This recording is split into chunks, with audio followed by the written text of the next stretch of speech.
Good morning, class. Am I audible?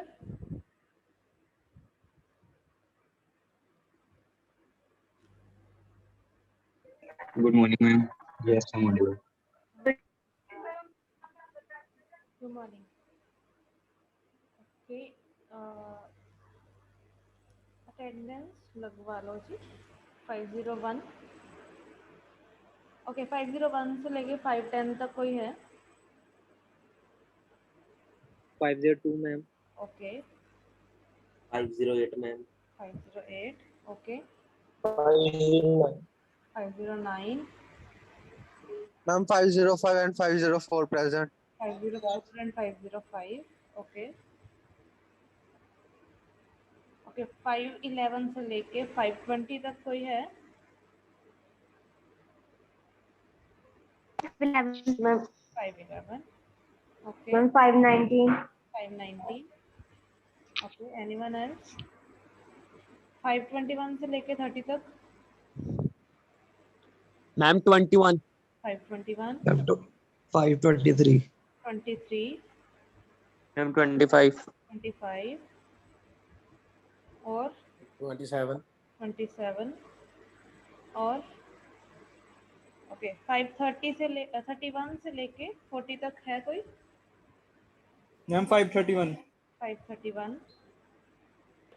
536 ma'am. 536. Ma'am 537. 535 and 537. 538. Ma'am 533. 538. 533 और Ma'am, 542. 542. Very good. Next 540 से 550 तक कोई भी student?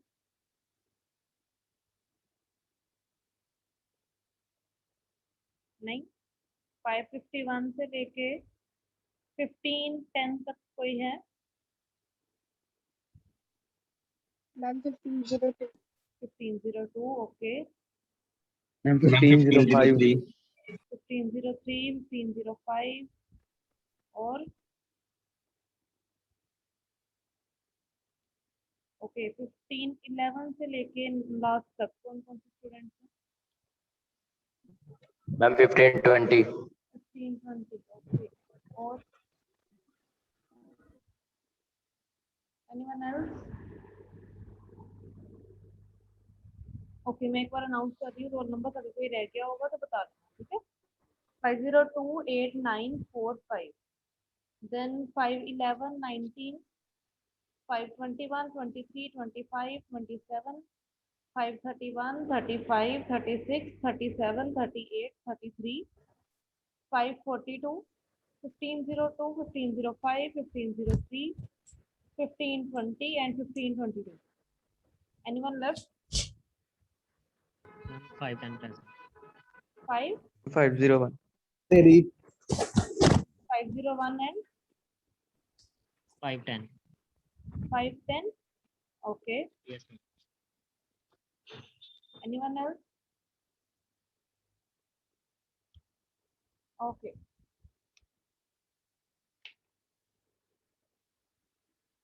So continuing to our last lecture.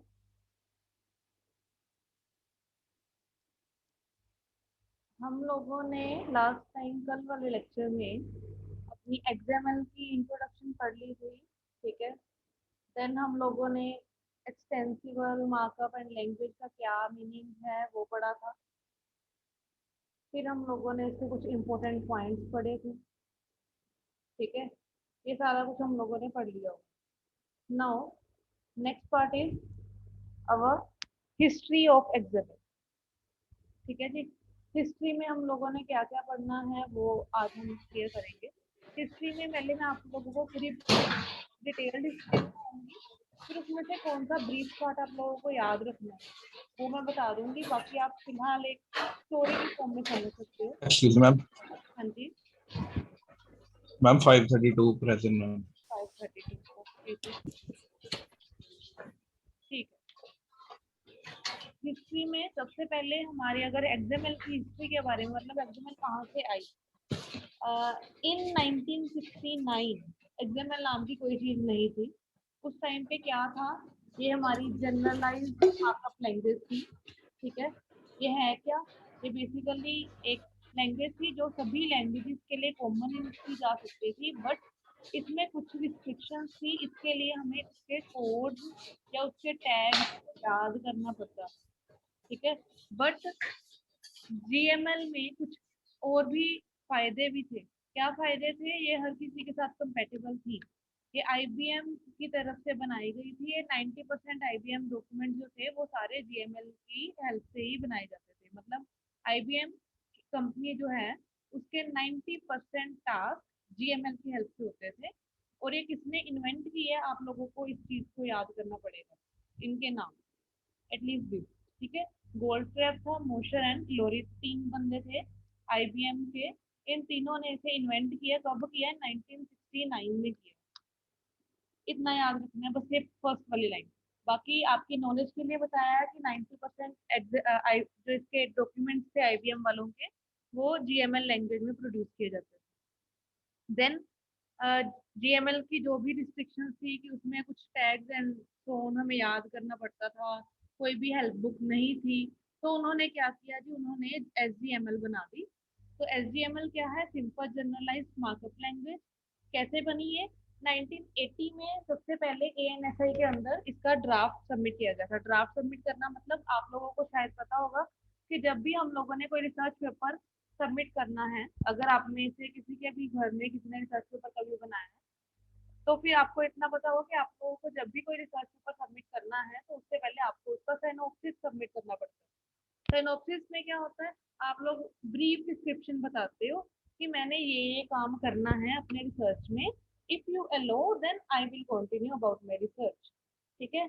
आप लोगों को मे बी प्रोजेक्ट्स के बारे में भी, आप लोग प्रोजेक्ट रिपोर्ट सबमिट करते हो तो उससे पहले आप साइनॉप्सिस सबमिट करते हो अपने प्रोजेक्ट का कि मुझे ये प्रोजेक्ट बनाना है, क्या मैं बना सकता हूँ। अगर तो वो सिनॉप्सिस अप्रूव हो जाता है then you can continue with your project, otherwise you are not allowed to continue with your project, ठीक है। एंड वो जो सिनॉप्सिस होता है वो एक ड्राफ्ट की फॉर्म में सबमिट होता है। और एएनएसआई में इन्होंने ये एसडीएमएल बनाने का जो सिनॉप्सिस था वो फर्स्ट टाइम उन्होंने 1980 में सबमिट किया था। देन 1986 में एसजीएमएल को आईएसओ का स्टैंडर्ड कौन सा 8879 अनाउंस किया गया। आईएसओ के डिफरेंट स्टैंडर्ड्स हैं डिफरेंट चीज़ों के लिए। फॉर एग्जांपल अगर आप इथरनेट केबल की बात करो तो उसके लिए भी आईएसओ का अलग स्टैंडर्ड है। हर चीज़ के लिए आईएसओ स्टैंडर्ड प्रोवाइड करती है। और आईएसओ की फुल फॉर्म क्या है?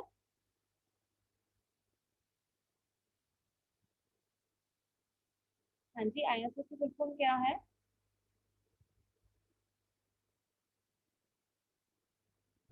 मेरी आवाज आ रही है आप लोगों तक? Yes, ma'am. तो कोई स्लो है। आईएसओ की फुल फॉर्म नहीं है, स्लो है आवाज, ओके।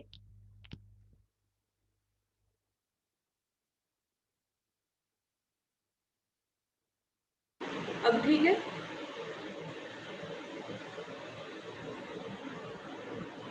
यस मैम, अब ठीक है मैम। ओके, अब बताओ आईएसओ की क्या फुल फॉर्म है? ISO की मैडम हाँ जी, international standardization for organization. International standard organization. So basically किसी भी चीज़ को अगर स्टैंडर्ड प्रोवाइड करना है तो आईएसओ प्रोवाइड करती है। एंड एसजीएमएल को आईएसओ ने 8879 स्टैंडर्ड प्रोवाइड किया। कब किया? 1986 में। अगर इस ईयर को याद रखना है तो बेस्ट पार्ट इज आप ऐसे याद कर सकते हो कि 1984 में जो दंगे हुए थे उसके 2 सालों बाद ही एसजीएमएल आ गई थी, ठीक है।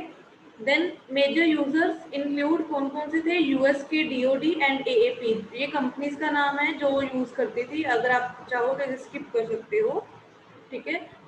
देन 1988 से लेके 1996 तक, ठीक है, टोटल 8 इयर्स। क्या हुआ? डीएसएसएल कंपनी है, DSSS, उन्होंने आईएसओ का नया स्टैंडर्ड डेवलप किया। क्या स्टैंडर्ड था? 10179। ये क्या स्टैंडर्ड था? ये बेसिकली एक्सएमएल के लिए ही स्टैंडर्ड बनाया उन्होंने कि मैं आईएसओ के अंदर इस स्टैंडर्ड के अंदर मैं अपना ड्राफ्ट सबमिट कर रहा हूँ। डीएसएसएल कंपनी थी, उसने किया। देन 1991 में ओरिली एंड HAL कंपनी थी जिन्होंने एक डॉक बुक बनाई। अब ये डॉक बुक का क्या लिंक है हमारी XML के साथ? डॉक बुक का लिंक ये है कि उसने इस डॉक बुक में HTML, GML इन सभी के सारे फीचर्स इंक्लूड कर दिए थे। बेसिकली एक डॉक्यूमेंट्री बनाई थी जिसमें GML के जितने भी फीचर्स थे वो भी आ गए, प्लस GML की कुछ जो रिस्ट्रिक्शंस थी उनमें से कुछ रिस्ट्रिक्शंस को ठीक करके HTML बनाई गई थी उनको भी ऐड कर दिया, प्लस कुछ एक्स्ट्रा जो भी इसमें फंक्शनैलिटी हो सकती है फ्यूचर में, जो भी चेंजेस हो सकते हैं वो सारे भी उन्होंने इसमें लिख दिए, ताकि जब भी वो XML कोई पर्सन बनाए या कोई भी कंपनी बनाए तो उसे ये डॉक बुक की हेल्प मिल सके और जितने भी इसके फीचर्स हैं, जितने भी पुरानी जो टेक्नोलॉजीज हैं उनके ड्रॉबैक्स हैं, उन सभी को वो ओवरकम कर सके। इसलिए उन्होंने ये डॉक बुक बनाई थी। इस डॉक बुक में ये सारा कुछ था। Then last part is 1992। अब ये आपको याद करना पड़ेगा कि कौन था ये था टिम बर्नर्स-ली। इसने HTML बना दी थी पहले। क्यों? क्योंकि XML पे डायरेक्टली आप लोग मूव नहीं कर सकते थे। पहले आपको टैग्स के साथ डील करना आता होना चाहिए था, कैसे आप इंटरनेट के साथ उन टैग्स को लिंक कर सकते हो ये समझना पड़ता था। तो उन्होंने टिम बर्नर्स-ली एक पर्सन था, उसने HTML डिज़ाइन की। कब की? 1992 में, जब हम लोग शायद पैदा भी नहीं हुए थे तब। ठीक है। देन आ गई हमारी XML। अब XML का दौर शुरू होता है 1996 से। ठीक है जी। 1996 चेक इट आउट। यहाँ पे 96 वाला जो ईयर था ये यही डिफाइन कर रहा था कि ISO कौन सा स्टैंडर्ड है जब तक वो डेवलप होगा। ठीक है। दैट्स व्हाई 1996 जैसे ही हुआ तो XML का एक वर्किंग ग्रुप बना दिया गया। देन XML का जो वर्किंग ग्रुप था उसमें कितने मेंबर्स थे, कौन कौन से मेंबर्स का क्या रोल था, अगर आप चाहो तो इंटरनेट पे सर्च कर सकते हो, but not necessary for paper. ठीक है। बस इतना याद रखना कंपल्सरी है कि XML वर्किंग ग्रुप, उनके ग्रुप को नाम दिया गया था 1996 में जिन्होंने XML बनानी थी। देन XML 1.0 जो थी W3 कंसोर्टियम के अंदर, उसको नाम दिया गया XML 1.0 का, and that was given in 1998। और उसी टाइम पे एक DOM आया। अब DOM और XML क्या है? XML एक मार्कअप लैंग्वेज है, but DOM is document object model. Document object model याद रखना इसकी फुल फॉर्म। ये क्या करता था? इसका काम था कि ये किसी भी जब भी कोई भी प्रोग्रामिंग लैंग्वेज या फिर कोई भी मार्कअप लैंग्वेज आती है तो उसकी डॉक्यूमेंट्री बनाना, मतलब मेटा डाटा उसका संभाल के रखना। That was the task of DOM। और जब भी XML बनी तो उसकी भी कुछ मेटा डाटा होता है। आप लोगों को पता है कि XML मेटा डाटा के साथ ही डील करती है, हम लोगों ने कल ये चीज़ पढ़ी थी। ठीक है। तो DOM में उसी XML का सारा मेटा डाटा जो था वो सारा इसमें स्टोर किया गया था, वो भी 1998 में उसी के साथ ही रिलीज किया गया। इसे भी W3 कंसोर्टियम के रिकमेंडेशन के अंदर ही रिलीज किया गया। देन नेक्स्ट ईयर जब आया तो उन्होंने ये दो चीज़ें की अनाउंस। ये क्या थी? XSLT and XPath। ये दोनों आपको पता होगा। HTML के पेजेस को अगर आपने रन करना है तो उसके लिए आपको गूगल क्रोम की जरूरत पड़ती है। अगर आपको जावा के पेजेस को कंपाइल करके रन करना है तो आपको जावा सी या फिर जावा कमांड यूज़ करनी पड़ती है। बेसिकली जावा का कंपाइलर और जावा को एग्जीक्यूट करने के लिए उसका जो भी इंटरप्रेटर होता है उसके लिए हेल्प चाहिए आपको। प्लस आपको उसी के लिए साथ ही साथ आपको जार फाइल्स, JVM, ठीक है, JDK, ये सारी चीज़ें चाहिए होती हैं। तो similar is the case with XML। XML के कोड को आप लोगों को अगर रन करना है तो आपको XPath की जरूरत पड़ती है। But what is XSLT? It is just like CSS in HTML। HTML में CSS के बारे में आप लोगों को पता है?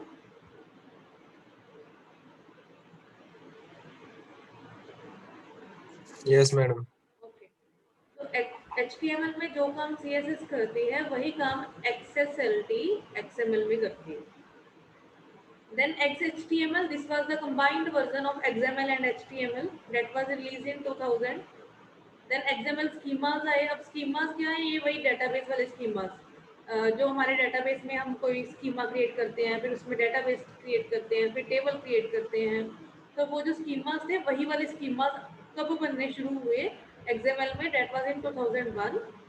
Then the next part, relax, NGOSIS, you don't need to remember it, but if you want you can just search it out over the internet कि क्या था ये।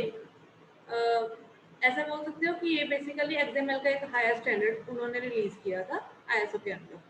देन 2006 में एक्स क्वेरी नाम की, जैसे जे क्वेरी होती है वैसे ही एक्स क्वेरी नाम की कुछ कमांड्स रिलीज की गई XML के लिए। JQuery was for JavaScript and XQuery is for XML script. ठीक है, ये सारा कुछ हुआ।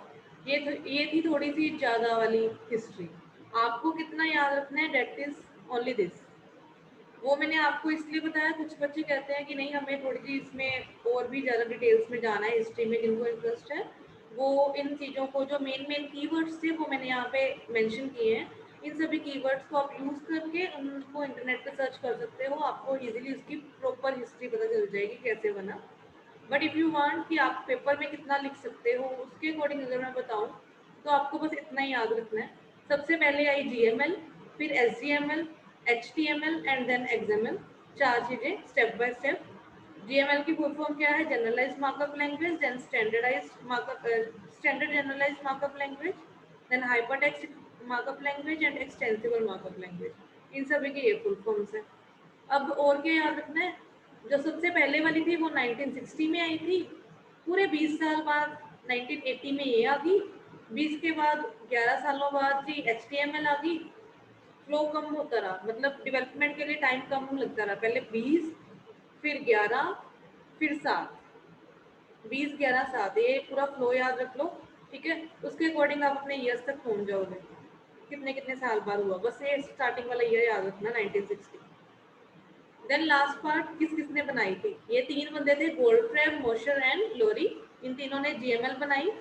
देन चार्ल्स गोल्डफ्रेम था, वही गोल्डफ्रेम जो ऊपर था, उसी ने स्टैंडर्ड जनरलाइज्ड मार्कअप लैंग्वेज बनाई थी। मतलब ये दोनों साथ छोड़ गए थे, इन्होंने बोला कि अब हम इसमें काम नहीं कर सकते आगे।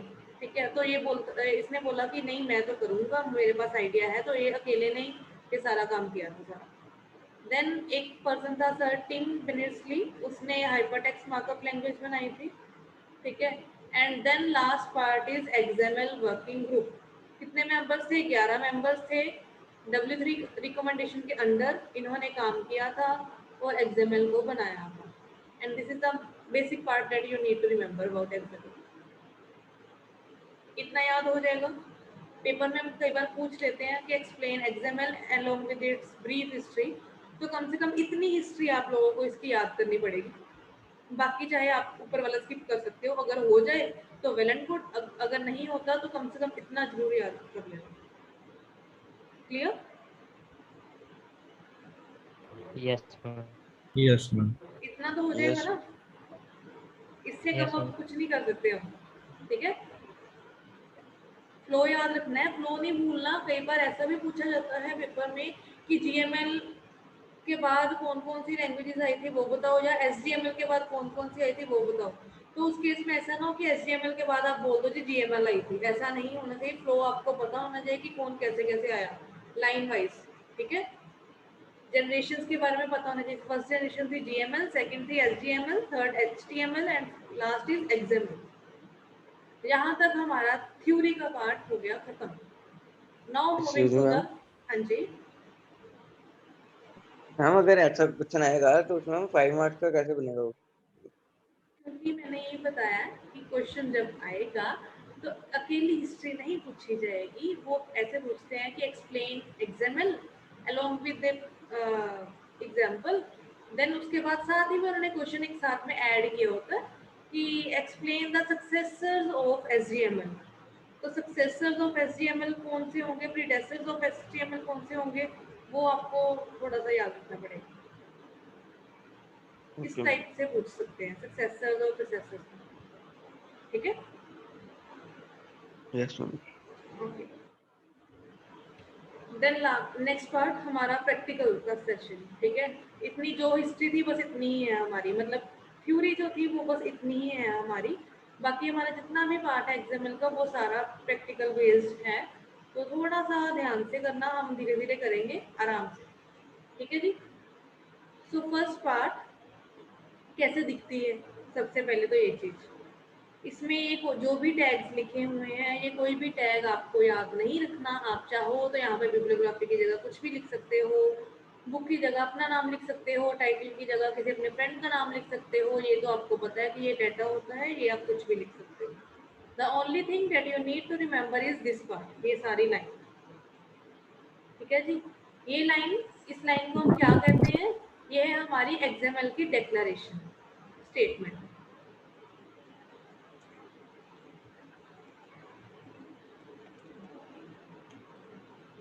ठीक है, एक्सएमएल की डिक्लेरेशन मैंने आपको कल जब हमारा वो हम सिलेबस पढ़ रहे थे तब भी मैंने आपको बताया था कि एक्सएमएल की डिक्लेरेशन स्टेटमेंट आप लोगों को बस याद करनी पड़ेगी। एक्सएमएल का कोड लिखना है तो सिर्फ एक ही लाइन आपको याद करनी पड़ेगी, बाकी कुछ भी आपको याद नहीं करना। तो वो जो एक लाइन थी दैट वाज दिस लाइन। ठीक है, इसमें क्या है बेसिकली आप लोगों को इतना तो पता ही है कि ये एंगुलर ब्रैकेट्स जो होती हैं वो टैग को ओपन और क्लोज करने के लिए होती हैं। Then comes these question marks. These question marks are important to explain that you are using XML. अगर आप स्टार्टिंग में और एंडिंग में ये क्वेश्चन मार्क्स नहीं लगाओगे तो आपका कोड XML का कोड नहीं माना जाएगा, वो उसे HTML या PHP का कोड समझ सकता है। सो मेक श्योर आप यहाँ पे क्वेश्चन मार्क्स जरूर ऐड करो। Then next part is XML। इस स्टेटमेंट से, इस वर्ड से आप उन्हें बता रहे हो कि मैं XML का कोड लिखने जा रहा हूँ। देन कम्स अ वर्जन, आप कौन सा वर्जन यूज कर रहे हो, डेट इज 1.0। आप चाहो तो यहाँ पे 2.0 भी लिख सकते हो। XML के दो वर्जन ही आप यहाँ पे यूज कर सकते हो, 1.0 एंड 2.0, और कोई वर्जन आप नहीं यूज कर सकते। Then comes encoding. अब एनकोडिंग क्या होती है? UTF-8। अब ये क्या है, किसी को कुछ पता है?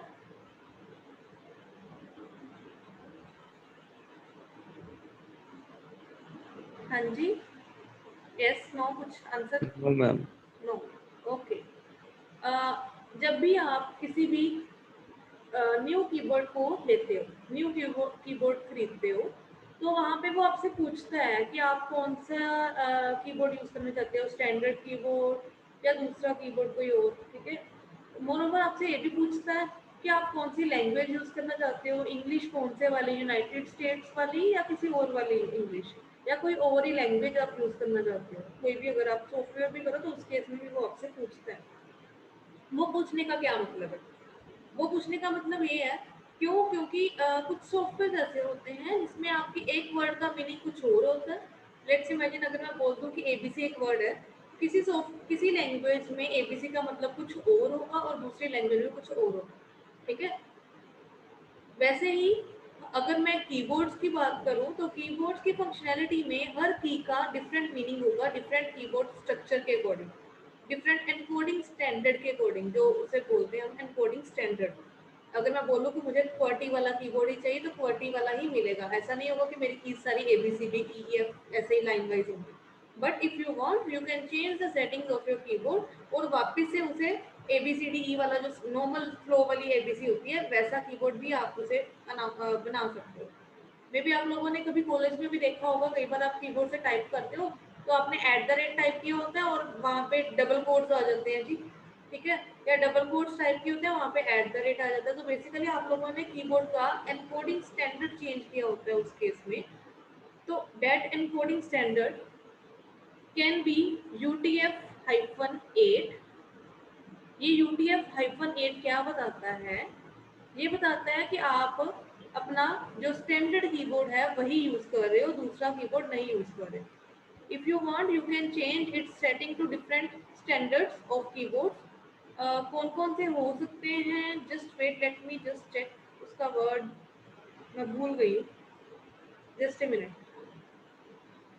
बेसिकली अगर यूटीएफ की बात करो तो यूटीएफ हमारा यूनिकोड सेक्शन है। यूनिकोड के लिए जो फॉर्मेट यूज करते हैं ना वो फॉर्मेट है।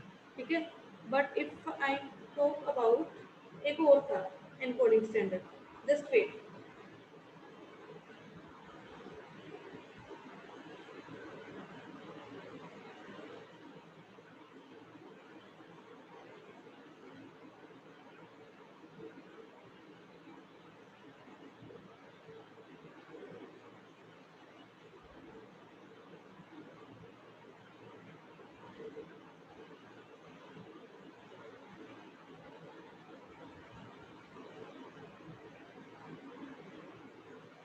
Yes, USS sky.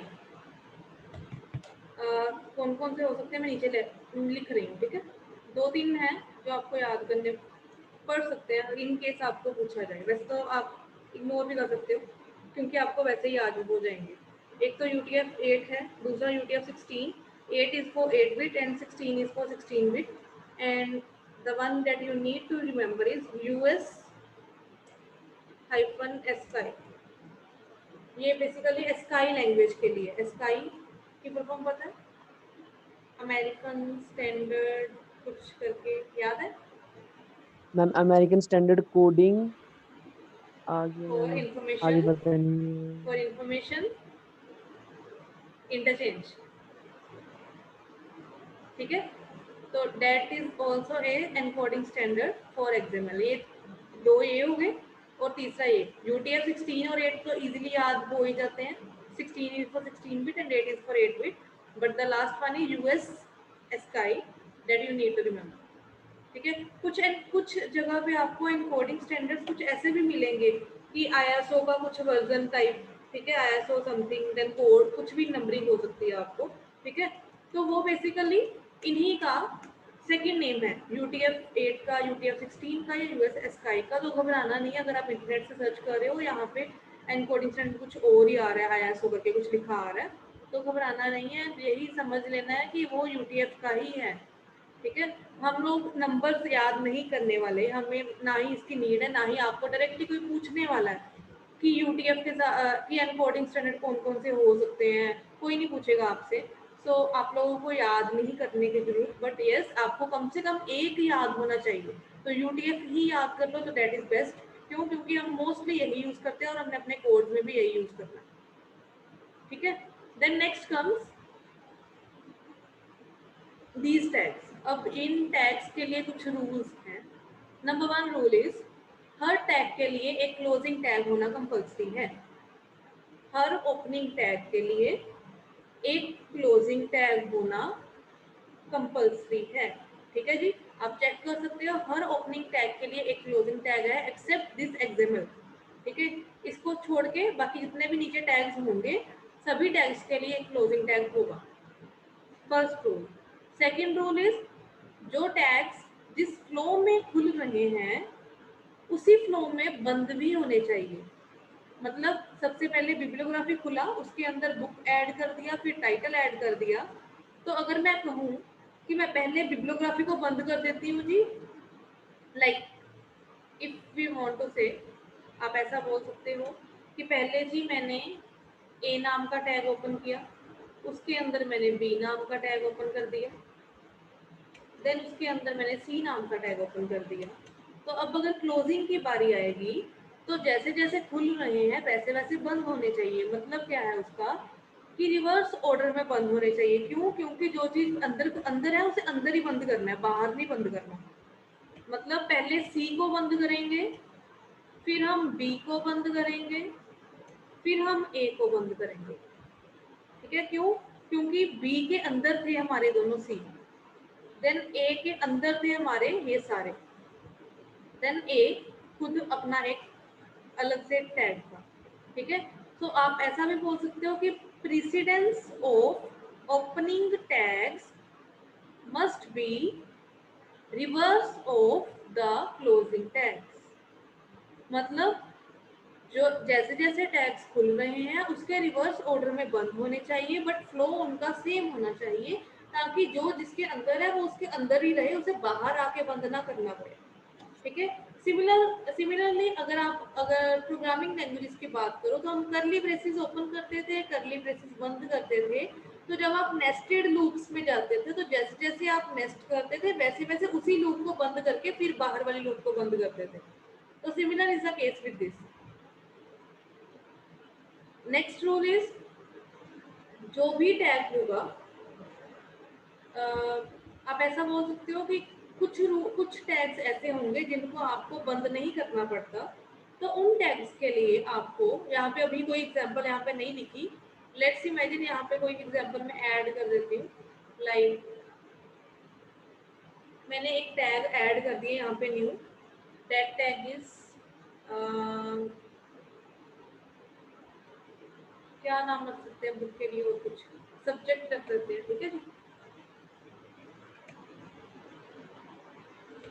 तो अगर मैं इस टैग को बंद नहीं करना चाहती तो मैं क्या कर सकती हूँ, तो यहाँ पे ही मैं इसका एक क्लोजिंग ऐड कर सकती हूँ, similar like br tag, break tag for HTML। But अब यहाँ पे ये टैग बनाने का फायदा है क्या, अगर मैं इसमें डाटा ही नहीं सेव कर सकी, मैंने लिखने के लिए अपना हेडर थोड़ी बनाना है सिर्फ, this is just like creating a variable but not using that variable, तो वो हमारी मेमोरी को वेस्ट कर रहा है। तो ऐसा तो होगा नहीं कि मैं अपनी मेमोरी वेस्ट करवाऊँ और खुद हेडेक बढ़ाऊँ अपने टैग्स को संभालने के लिए, किसी ना किसी काम के लिए होगा वो टैग। तो उस केस में आप अगर इसका कुछ डाटा सेव करना चाहते हो तो आप इसके अंदर एट्रीब्यूट की फॉर्म में अपना डाटा सेव कर सकते हो।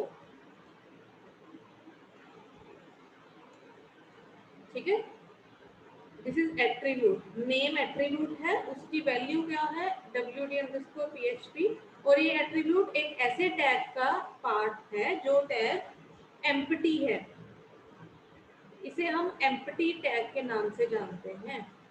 बाकी सारे टैग्स जो थे वो नॉर्मल टैग्स थे, and this is a special case that this tag is empty tag.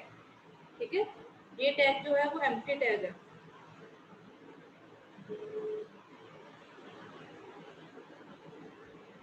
ये ब्लैक कलर है, क्लियर? Yes, थोड़ा बहुत समझ आ रहा है? हाँ जी, Yes, ma'am. Yes, madam. Yes, ma'am. Yes. I will repeat it again, don't worry अगर नहीं भी समझ आ रहा, बट स्टिल साथ साथ समझने की कोशिश करो। दूसरी बार जब समझोगे तो आपको खुद को समझ आ जाएगा कि मैं क्या बोल रही हूँ। ठीक है, 2 बार हम इसी कोड को समझेंगे, उसके बाद हम आगे मूव करेंगे।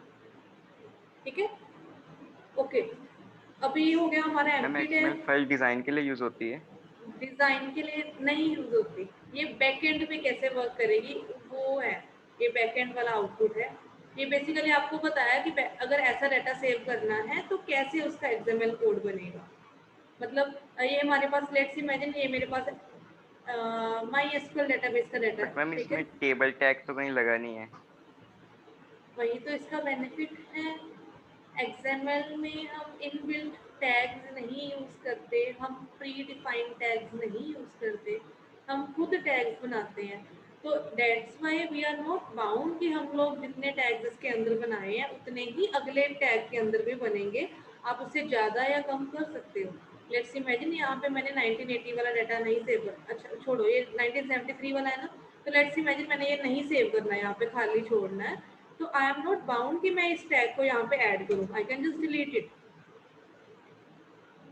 तभी तो मैंने बताया कि ये HTML से कुछ डिफरेंट है, प्लस इसमें हम खुद के टैग्स बनाते हैं, हम किसी के लिए भी रिस्ट्रिक्टेड नहीं है किसी के रूल्स को फॉलो करने के लिए। यही हमारा फर्स्ट डे हम लोगों ने पढ़ा था। अब ऐसा भी नहीं हो सकता कि अगर एक डेटाबेस टेबल की फॉर्म में डाटा स्टोर कर रहा है तो दूसरा डेटाबेस भी उसे टेबल की फॉर्म में स्टोर करे। हो सकता है दूसरे डेटाबेस में उसने लाइंस की फॉर्म में स्टोर किया हो, एट्रीब्यूट एंड उसकी वैल्यू की फॉर्म में स्टोर किया हो, तो उस केस में आप क्या करोगे, उस केस में आप उस टेबल को इंटरप्रेट करना थोड़ी शुरू कर दोगे। तो उस केस में प्रॉब्लम आएगी जब आप उसे इंपोर्ट करके दोबारा दूसरी लैंग्वेज में कन्वर्ट करोगे। तो दैट्स व्हाई XML बनी थी कि एक टाइप का डाटा दूसरी टाइप के डाटा में अगर कन्वर्ट करना हो तो पहले आप किसी भी टाइप के डाटा को XML में कन्वर्ट करना इज वेरी इजी, और XML से किसी भी टाइप में अगर आप कन्वर्ट करना हो तो वो भी इजी है। बट डायरेक्टली उनको अगर आप कन्वर्ट करना चाहो तो उसके लिए आपको ह्यूमन की जरूरत पड़ेगी उसे कन्वर्ट करने के लिए। बट ह्यूमन की हेडेक कम करने के लिए XML बनाई गई थी कि ह्यूमन की नीड ना पड़े, ये खुद ब खुद कंप्यूटर करे। That's why that person created XML.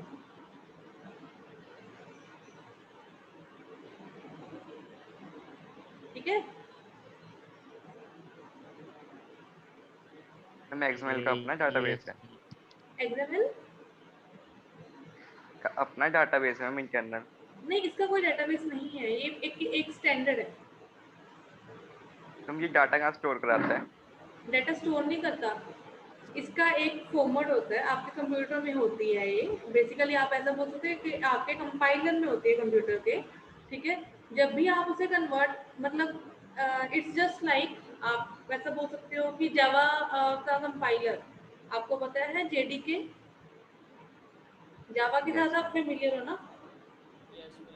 Yes, ma'am. आपको इतना पता होगा कि जेडीके जो है वो कंपाइल करने के लिए इम्पोर्टेंट है अगर आप कंपाइल करना चाहो किसी कोड को, बट अगर आपको सिर्फ रन करना है तो आपको सिर्फ जेआरई की जरूरत पड़ेगी। इतना पता है?